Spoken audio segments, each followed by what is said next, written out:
Жалпы шаар тургундар үчүн сонун жаңылык, эми бизде дагы жаңы заманбап талаптарга жооп берген сонун кинотеатр курулат. Курулуш иштери азыркы күндө башталып, күз айларына бүткөрүү пландалган.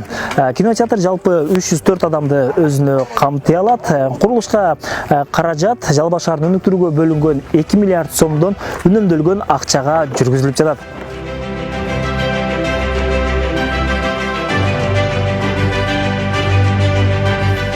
Кинотеатр жалпы 6 бөлмөдөн турат. Бири чоң зал, 200 орунду. Майда ошол бөлүп көргөзө турган дагы 5 бөлмөбүз бар. Кичи зал, орточо зал.